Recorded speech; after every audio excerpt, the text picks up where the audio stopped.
కాళ్లలో నొప్పి, నరాల వాపు వంటి లక్షణాలతో బాధపడుతున్నారా? వెరికోస్ వెయిన్స్ లో అత్యాధునిక చికిత్స ఏవిస్ వాస్కులర్ సెంటర్.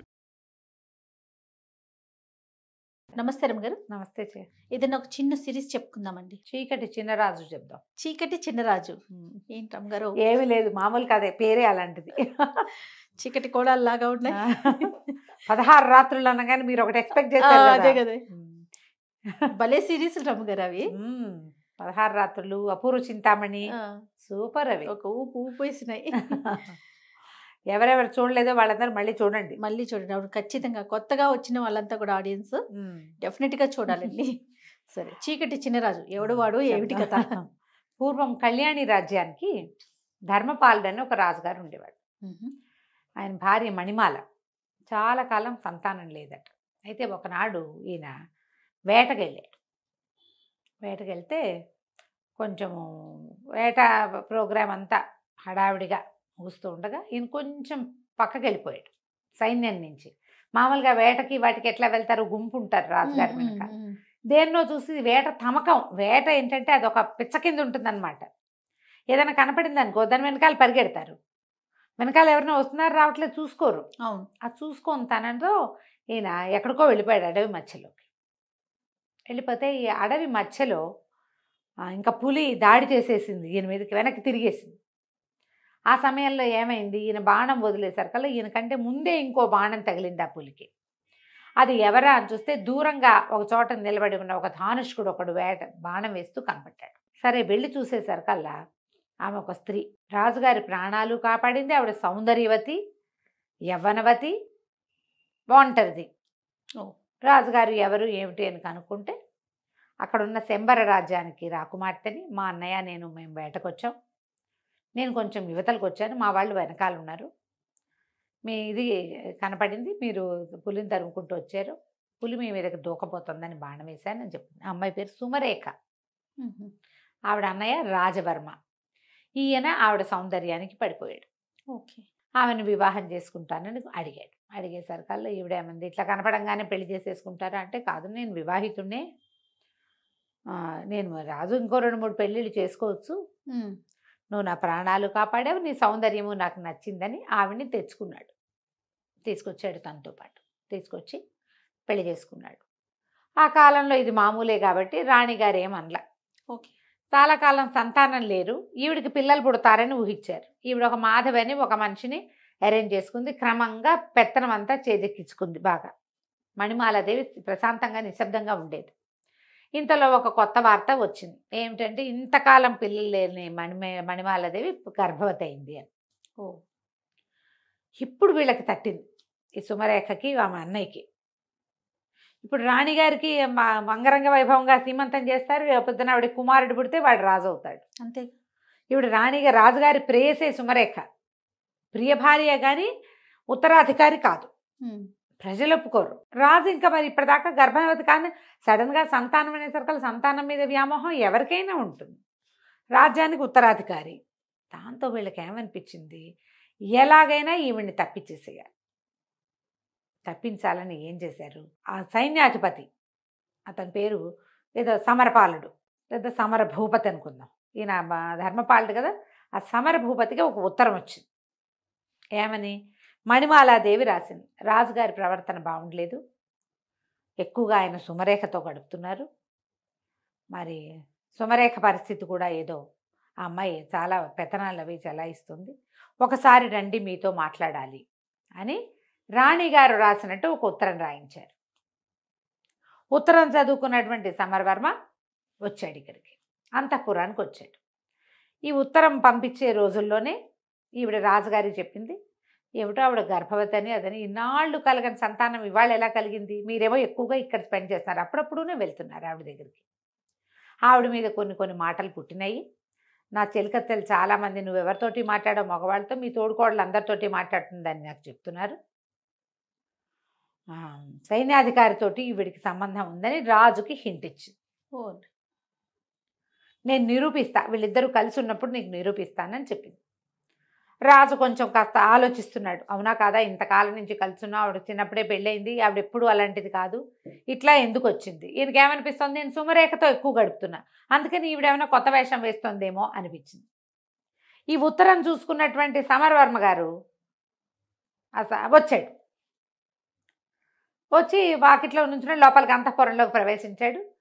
సైన్యాధిపతి వచ్చాడు అనగానే మరి సహజంగా ఆయన ఎందుకు వచ్చాడో అని ఆవిడ లేచి వచ్చింది. వీళ్ళిద్దరూ ఓ గదిలోకి చేరేసరికల్లా రాజుగారు వచ్చేసారు. ఎవరెవరా ఇంత పని చేస్తావా, వీడిని బంధించండి అన్నారు.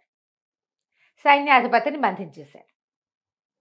రాణి గారిని చెడదిట్టాడు. ఆవిడ తెల్లపోయింది. ఇప్పుడే ఉత్తరం వచ్చింది, ఇప్పుడే అతను వచ్చాడు, ఉత్తరం కాదు ఇప్పుడే అతను వచ్చాడు, అతను ఎందుకు వచ్చాడో కూడా నాకు తెలీదు, ఇప్పటిదాకా ఏనాడు అతను వచ్చినవాడు కాదు, నువ్వు లేనప్పుడు నేను ఆయన కలవలేదు అని ఎంత చెప్పినా ఆయన వినిపించుకోలేదు. అతను ఉత్తరం చూపించడానికేమో ఉత్తరం లాగేసుకున్నారు అతని దగ్గర నుంచి. నేను ఉత్తరం చూసి వచ్చాను అని చెప్పినా కూడా రాణి గారిని అడిగితే నేనేం ఉత్తరం రాయలేదంటుంది. అతనేమో ఉత్తరం చూసి వచ్చానంటాడు. దాంతో అతన్ని బంధించారు, ఊరేశారు ఒక్క రోజులో. సైన్యాధిపతి తిరగబడతాడు ఇక్కడ, అతన్ని తప్పిచేశారు. మహామంత్రి కులశేఖరుడు ఆయన ఏమన్నాడు, మహాపతివ్రత మణిమాలాదేవి ఆవిడ చాలా ఉత్తమురాలు, ఇప్పుడు అతనికి శిక్ష విధించినట్టుగా ఈవిడికి విధిస్తే ఎట్లా, పైగా గర్భవతి, స్త్రీలను శిక్షించకూడదు మనం అంటే ఈయన ఏమన్నాడంటే ఒక సుమంత్రుడని ఒక వీడిని పిలిచి సైనికాధికారిని, ఈవిడిని అడవిలో దింపేసిరా, బతికితే బతుకుతుంది పోతే పోతుంది అని. నేను పతివ్రతనని ఆవిడ పదే పదే చెప్పింది. పతివ్రత అయితే బతుకుంటావు లేకపోతే పోతావన్నాడు రాజు. ఈ సుమంత్రుడి దగ్గర గుర్రం ఎక్కించి పంపించేశారు. ఏం చేస్తుంది, గుర్రబండి ఎక్కించేశారు. వెళ్ళిపోతే అడవి మధ్యలోకి తీసుకెళ్ళి, కథ కూడా ఈ అడవి మధ్యలోకి వెళ్ళటం అదే మొదలు పెడతారనమాట. నేను తర్వాత కథ అంతా ముందు చెప్తున్నాను. అడవి మధ్యలోకి వెళ్ళి ఇక్కడ ఎక్కడో చోట వదిలిపెట్టమన్నారమ్మా, ఇక్కడ దింపుతానంటే ఆవిడ బతిమలాడుతుంది, ఆయన నీ పుణ్యం ఉంటుంది, నీకు నేను తెలుసు సైన్యాధిపతి తెలుసు, ఇట్లా ఎందుకు జరిగింది అనేది నాకు అర్థమే కావటాన్ని నా ఊహకు అందటం లేదు, ఇక్కడ నన్ను దింపద్దు, ఈ నట్టడవిలో ఈ అడవి చివర మా గురువుగారి ఆశ్రమం ఉంది, అక్కడ వదిలిపెట్టు అని చెప్పేసరికి ఇతను ఏం చేస్తాడు, మరి ఏం చేయాలి, గర్భవతి రాణిగారు రాజుగారు ఆజ్ఞ ఉంటే మాత్రం సరే. ఇతను ఏం చేశాడు, అడవి మధ్యలో వదిలిపెట్టమన్న మాటని మింగేసి అడవి చివరి దాకా తీసుకెళ్ళాడు. అక్కడ ఒక ఋష్యాశ్రమం ఉంది. పోనీలే సరే ఆ ఋష్యాశ్రమం వెళ్ళి తలుపు కొట్టేసరికల్లా ఆ తలుపు తీసి ఆయన నిర్ఘంటపోయాడు. ఇదేమిటమ్మా మణిమాలాదేవి నువ్వు వచ్చావు ఏమిటంటే ఆవిడ పరమ దుఃఖంతో, నేను వెళ్ళగొట్టబడ్డాను, నా చరిత్రకే కళంకం వచ్చింది, గర్భవతిని, అక్కడ ఇంకా సంతానం కలుగుతుందో లేదో తెలీదు, రాజ్యానికి ఉత్తరాధికారి శిశువు, నాకు ఏం చేయాలో తెలియక మీ దగ్గరకు వచ్చానని చెప్తాను. ఈ సుమంత్రుడికి నేనేం చెప్తాను, నేను ఇక్కడ వదిలిపెట్టి వెళ్ళిపో అని చెప్పి బండిని వెనక్కి పంపిస్తారు. ఈవిడ పరమ దుఃఖంతో రాజుగా ఆయనకి చెప్తున్నాడు. ఆయన పారాయణ స్వామి ఆయన పేరు. ఆయన ఈ మణిమాలాదేవి తాలూకు పుట్టింటి ఆస్థాన గురువుగా ఉండేవారు. ఓహో, ఆయన ఇక్కడ ఉన్నాడని ఈవిడికి తెలుసు. ఇంకా ఆయన ఏం చేస్తాడు, సరే ఈవిని తన దగ్గర అట్టి పెట్టుకుంటాడు. చూద్దాం, మన అవకాశం కోసం చూద్దాము. సుమరేఖ ఇప్పుడు రాణిగా ఉంది, రెండో రాణిగా ఉంది. ఆమె అన్నయ్య చాలా మటుకు రాజ్యంలో తన ప్రతిభ చూపిస్తున్నాడు. ముందు నాటికి ఎట్లా ఉంటుందో, రాజ్యం వాళ్ళ చేతుల్లోకి వెళ్ళిపోతుందా, ఏమవుతుంది, ఆమెకు సంతానం కలిగితే జ్యేష్ఠుడిని వదిలిపెట్టి రెండో భార్య సంతానానికి అవకాశం ఇస్తారా, అదేమిటో తెలియదు. ముందు ఇన్నేళ్ల తర్వాత వచ్చిన గర్భం ఈ శిశువుని రక్షించుకోవాలి, ఇక్కడే ఉండిపోతుంది. ఉన్నాక కొంతకాలానికి ఆవిడికి కుమారుడు కలిగాడు, చక్కటి పిల్లవాడు పుట్టాడు. సరే సంతానం ఒక సంతానం అయితే గ్యారంటీగా వీడే రాజు, అంతే. వినయపాలుడు అని పేరు పెట్టి పిల్లవాడిని పెంచారు. ఆ 18-19 ఏళ్ళు వచ్చేదాకా ఎన్నో రకాల యుద్ధ విద్యలు నేర్పించారు. ఈ పారాయణ స్వామిని చూడడానికి అన్ని రాజ్యాల నుంచి చాలామంది ఆయన శిష్యులు వచ్చేవాళ్ళు. వచ్చిన శిష్యుడు వచ్చినట్టు సంవత్సరాల తరబడి ఇక్కడ ఉండి ఈ అడవిలో ఈ పిల్లవాడికి రాజోచితమైన విద్యలు నేర్పించేవాళ్ళు. ఎన్నో రాజోచిత విద్యలు నేర్చుకున్నాడు. నేర్చుకుని 18 నుండి 19వ ఏడు వచ్చాక, అంటే మన ప్రకారం మైనారిటీ వెళ్ళిపోయాక, అక్కడ కూడా రాజ్యంలో 19వ ఏట ప్రజల్లోకి పంపటము, 20వ ఏట రాజును చేయటము వాళ్ళ పద్ధతి. 18 నిండాక ఊళ్ళల్లో తిరగడానికి పంపించేవాళ్ళు రాజకుమారులని. వాళ్ళు అన్ని ఊళ్ళు తిరిగి దేశంలో ఎలాంటి పరిస్థితులు ఉన్నాయి, ప్రజలు ఎలా ఉన్నారు ఏమిటి, మన తర్వాత మన రాజ్యం తాలూకు సరిహద్దులు ఏమిటి, అలా సరిహద్దుల దాకా వెళ్ళి చూడడం ఆ కాలపు ఆచారం. ఆచారం ప్రకారం ఈ కుర్రవాడికి విషయం అంతా చెప్పారు.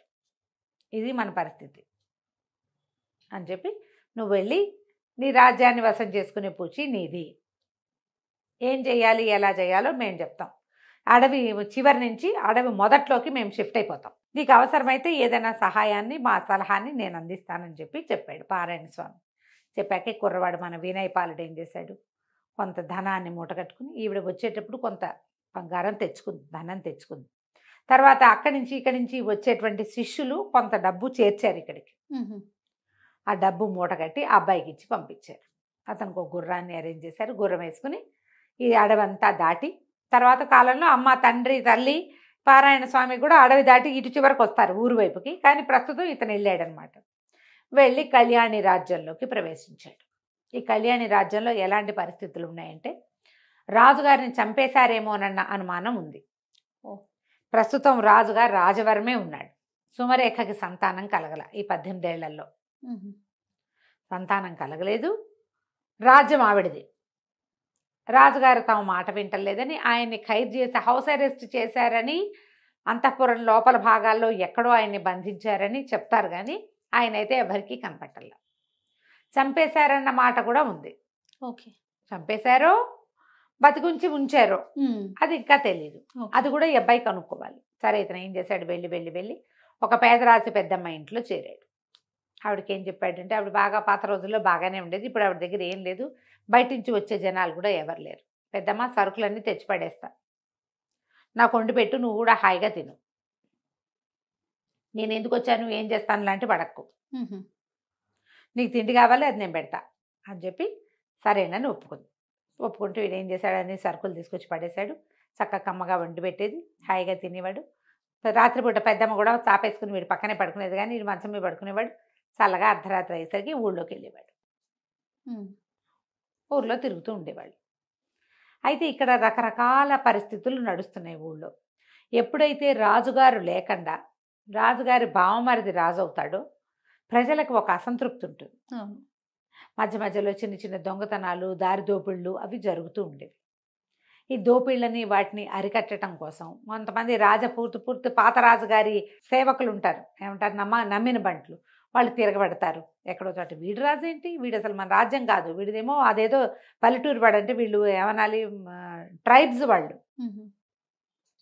వాడొచ్చి మన మీద రాజ్యం చేయటువంటి, మనకొక రాజ్యం, మన రాజ్యానికి ఒక పద్ధతి ఉందని ఇట్లా మధ్యలో నగరి జనాలు మాట్లాడుకుని తిరగబడేవాళ్ళు. దాన్ని అణచడానికి రాజవర్మ చాలా ట్రై చేసేవాడు. ఒక పెద్ద గుంపుల్ని కాపలా పెట్టేవాడు. రాత్రిపూట ఎక్కడ ఏ అల్లర్లు తలెత్తకుండా. ఈ అబ్బాయి ఏం చేసేవాడు, వినయపాలుడు ఊళ్ళో అంతా తిరిగి ఊళ్ళో పరిస్థితులు ఒకటి చూసుకుంటూ వచ్చేవాడు. చాలా కాలం అడవిలో పుట్టి పెరగటం వల్ల, అడవిలోనే పుట్టి పెరిగాడు కదా, అక్కడే ఉన్నాడు కదా, అతనికి చిన్న చిన్న 4-5 రకాల ఆకుల్ని మిక్స్ చేసి వాటిలో నుంచి విషం తయారు చేయటము, మత్తుమందు తయారు చేయటము, అలాంటివి మంచి విద్యలు పట్టుబడి ఉన్నాయి వాడికి. అడవుల్లోనే కదా ఉన్నాడు. సరే, ఒకనాటి రాత్రి ఏం చేశాడు, ఒక పల్లెటూరు వేషం వేసుకుని ఒక కుండతోటి చెరుకు రసం కుండ నిండా నింపుకొని తీసుకెళ్తున్నాడు. తీసుకెళ్తుంటే ఇది ఎక్కడుంది, వెళ్ళాడు వీడు, ఒక సైనిక శిబిరం ఉంది. ఒక సైనికాధికారి, ఒక 15 మంది సైనికులు ఉన్నారు. వాళ్ళందరూ చూస్తుండగా వాడు పక్క నుంచి వెళ్తుండేసరికల్లా సైనికాధికారి కొంచెం కొద్దిగా ఆన్లో ఉన్నాడు అనమాట. కాస్త మధ్య మత్తులుండి, వాడెవడో దొర్లుకుంటూ పోతున్నాడు, ఏదో మోసుకెళ్తున్నాడు, వాడిని పట్టుకోండి అంటే వాడిని పట్టుకొచ్చేసాడు. ఎవరు నువ్వు, ఎక్కడికి వెళ్తున్నావు ఏంటంటే, అయ్యా నా పేరు చీకటి చినరాజు అండి, మరి మన పక్క సందులో శెట్టి గారు అమ్మాయి పెళ్ళయింది కదా, వాళ్ళ పెళ్లి వాళ్ళు పై సందులో పెట్టి ఉన్నారండి, మరి అల్లుడు గారి స్నేహితులందరికీ చెరుకు రసం కావాలని అడిగారు, ఇప్పుడే చెరుకు రసం వచ్చిందండి, సాయంకాలం నుంచి అడుగుతుంటే మాకు దొరకలేదు, ఇప్పుడే దొరికింది, ఇచ్చిరమ్మన్నారండి, అది పుచ్చుకుని వెళ్తున్నాను అన్నాడు. అనేసరికి చెరుకు రసం అనగానే ప్రతి వాళ్ళకి ఏది చూపించు అని తీశారు. బాబోయ్, నా రసం నా కుండ లాగేసుకుంటే ఎలాగండి, వాళ్ళు ఒప్పుకోరండి అంటే, కుండ నిండా వేరేది పోసిస్తాం మేము అన్నారు. అంటే కాదండి శెట్టి గారు ఒప్పుకోరండి, నేను వదలనండి కుండ అన్నాడు. ఒక నెత్తి మీద ముట్టుకే పెట్టి కుండ లాక్కుని, వెధవా నువ్వు దుర్మార్గుడివి, కంపు సారా ఏదో మోసుకెళ్తున్నావు, నువ్వు సారా ఇక్కడి నుంచి అక్కడికి ఇల్లు మారుస్తున్నావు, నువ్వేమంటారు దాన్ని స్మగ్లింగ్ చేస్తున్నావు అని చెప్పి ఆ నేరం మీద నేను అరెస్ట్ చేస్తామని బెదిరించి అందరూ తలా ఒక గ్లాసు పుచ్చుకున్నారు. చెరుకు రసం రుచిగా ఉండి పెద్ద అధికారి 2 గ్లాసులు పుచ్చుకున్నాడు. కుండ ఖాళీ అయిపోయింది, అంత బాగా అది ఖాళీ అయిపోయింది. ఖాళీ అయిపోతే దాని నిండా కంపు సారా పోసి పెట్టండి, వీడు అది పట్టుకెళ్తున్నాడు రాసేద్దాం, వీడు తెచ్చిన జ్యూస్ అంతా తాగేశారు, కంపు సారా పోయమన్నారు, అందులో కంపు కొడుతున్న ఒక పాతకాలపు పులిసిపోయిన సారా పోసేయమన్నారు. ఆ సారా తెచ్చి పోసే లోపలే తెచ్చేవాడు పడిపోయాడు మొదట. టకా టకా టకా చాప చుట్టల్లాగా 15 మంది సైనికులు బిళ్ళబీటుగా పడిపోయారు. అందరికంటే అధికంగా సేవించిన అధికారి గారు కుర్చీలో కూర్చోవాడు, అదే పాళంగా పడ్డాడు. కుర్రాడు ఏం చేశాడు, మొత్తం అందరికీ టకా బట్టలు వదిలేసాడు, బట్టలన్నీ మూటకట్టేశాడు. అక్కడి నుంచి పడితే వచ్చేటప్పుడు ఇది పెద్ద బానక అక్కడ చిన్న బాక్స్ లాంటిది భుజాలు చేతుకున్న సంచిలో తెచ్చాడు. అందులో ఏంది కాటిక మసి వీళ్ళందరి మొహాలకి పులిమేశాడు. అందరూ లాగులతోటే ఉన్నారు, ఏం లేవు, బట్టలకి అక్కడే ఉండి వేసుకుంటారు. బట్టలన్నీ మూట కట్టేసి అందరికీ చేతులు వెనక్కి పెట్టి కట్టేశాడు. ఆడ కూలబెట్టి అందరినీ లైన్గా కూర్చోబెట్టి వెళ్ళిపోయాడు. ఆ మత్తులో ఎవరేం చేస్తున్నారో వాళ్ళకి ఏం తెలీదు. వాళ్ళు ఏం చేశాడు, వెనకాల ప్రతి వాళ్ళకి మసితోటి చీకటి చిన్నరాజు అని రాశాడు, వెళ్ళిపోయాడు. ఈ బట్టల మూట మోసుకుంటూ వెళ్తుంటే ఏమనుకుంటారు, చాకళ్ళు వెళ్తున్నారు అనుకుంటారు. అక్కడ ఒకళ్ళిద్దరు సైనికులు కనపడ్డారు, కానీ బట్టలు మోసుకెళ్ళేవాడిని ఏమంటారు, తెల్లవారుజామున చెరువులకు మోసుకెళ్ళే వాళ్ళు ఎవరో పట్టుకుపోతున్నారు అనుకున్నారు. బట్టలన్నీ తీసుకెళ్ళిపోయి పేదరాశి పెద్ద ఇంట్లో దాచేసి పడుకున్నాడు వీడు మాట్లాడకుండా. ఓ 3-4 గంటలు నిద్రపోయి తెల్లారేక వచ్చేసాడు ఇక్కడికి మామూలు బట్టల్లో. ఇక అక్కడ ఏం జరిగిందో మనం వచ్చే భాగంలో విందాం. చాలా బాగుంది రమ్మగారు, ఇంట్రెస్టింగ్గా ఉంది. నమస్తే అండి. నమస్తే.